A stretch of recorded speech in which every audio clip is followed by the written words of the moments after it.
I remember when Michael Steele was head of the RNC. I remember that.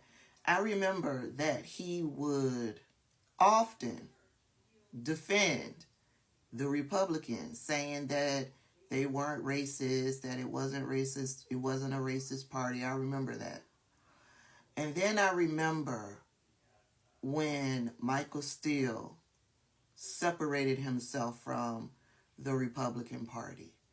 And he admitted, he said, now I understand what other people were seeing and saying that I wasn't seeing. Now I understand why people say that the Republican Party is a racist party. And now, Michael Steele is going in on the Republican Party. Game on, Trump. Game on. I've been in this party since 1976. If anyone is the biggest rhino, it's you. And we coming for you.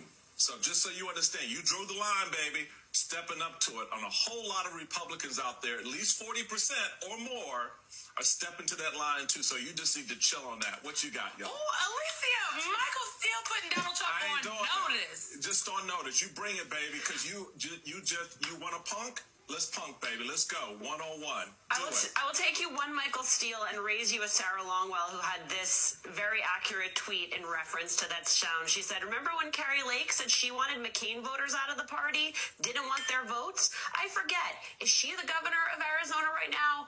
Or no? We've already seen this movie play out when you say we are not a Big Ten, so we don't want you at our table. And that's the stupidity of the whole thing. So all of these folks, these late to the table rhinos, you want to throw a rhino? Donald Trump, you were the biggest rhino in the room, the biggest one. And you duped these folks into thinking that you're somehow the conservative standard bearer? Come on. You want to try to build a party and grow it? You're not doing it. You're shrinking. What elections have you won? What elections have you won? None, except your own. And you're not winning this one because you didn't win the last one. Well, and Simone, can I say that when we look at, I know there's like all of this heat right now about polling. Part of the challenge for Biden and for Democrats is they are welcoming a broader coalition, right? Yes. They are trying to piece together a more diverse group. And yes, that requires more effort. Yes. That is how the party has been. I mean, can I say a point about your point about Carrie Lake? Yeah. It's so interesting because now she's literally begging for McCain voters in Arizona to support her. Yes. And Meghan McCain is basically like, do not cross go. We heard what you said and we're done with you. And that speaks volumes, I think, in Arizona and is a problem, shows how it's a problem, not just for Donald Trump at the top, but down ballot. When it comes to the Democratic Party apparatus, we just had joking when we say it's a big tent. The tent is large. If we sat here, we could put 100 different, as I like to call, factions on the board of people that are, or groups that are under the umbrella of the Democratic Party apparatus. So you have a big tent. That means you do have to speak to a broad swath of people. But it can be done. It has been done. Joe Biden did it in 2020. Democrats did it in the most recent midterm elections. Tom Suozzi did it in New York 3 just recently.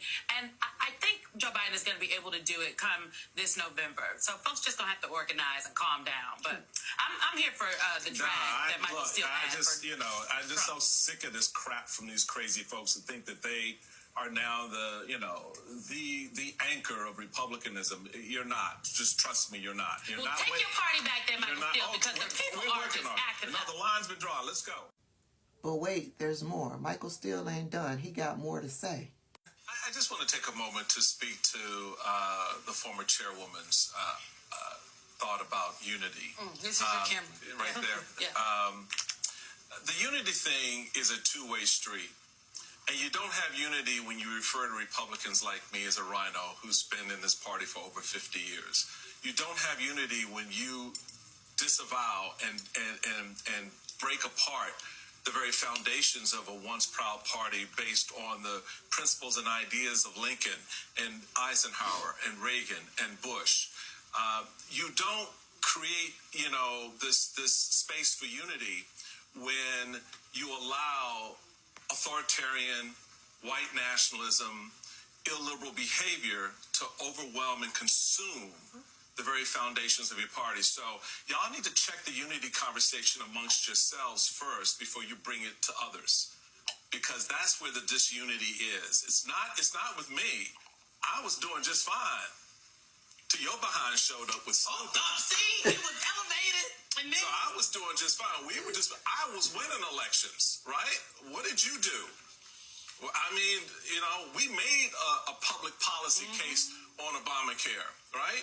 We made a public policy case on foreign policy. We haven't been making any public policy cases on anything. We've just been showboating. You allow Marjorie Taylor Greene to show up in the House and disrespect your own house and wear the Republican brand by wearing some dumb behind cap on her head. So come on, folks. Let's be real about what it is and what it isn't. And what it isn't is with the stuff that myself and a lot of others have been fighting for. Look, I'm at a table with people that I would love to engage on public policy about, but we're talking about your dumb, stupid stuff. Right? So this is the reality that you put us in. So unity, it's a two-way street. Y'all need to work on your end of the block because it's messed up as hell. Can I just say, you know what? When I have two older brothers and a younger sister, and when we used to get in trouble, my daddy would line us up and then give us a speech.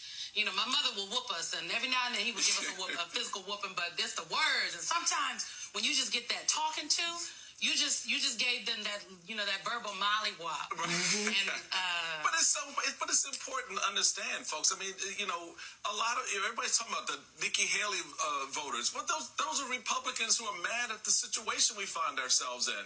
I mean, it's not a faction of Republicans. It's like Republicans trying to go and engage against the Biden administration on big ideas in the direction of the country, but we can't because we got Marjorie Taylor Greene wearing a dumb hat and looking silly and everybody applauding that, and Donald Trump hanging out with an authoritarian acting like, that's his new boo pile, and the rest of us sitting there going, can we do something other than this?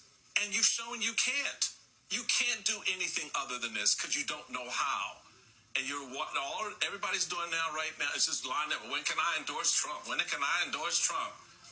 Y'all do that. Alicia, the rest of us will just defeat them. That's all. If I had edges, they would be snatched. And we'll work on unity after we set Trump's behind down. We'll work on unity then because we can't get it done as long as he's in the room. Jesus, can't get it done. So. Lord. Michael Steele is sick of the MAGA Republican Party, the Maganuts, the MAGA extremists, Donald Trump's party. When I think about it, when we talk about third party, that would be the Maganuts. The Maganuts would be third party. Or would it be Republicans now that are third party? I'll see y'all later.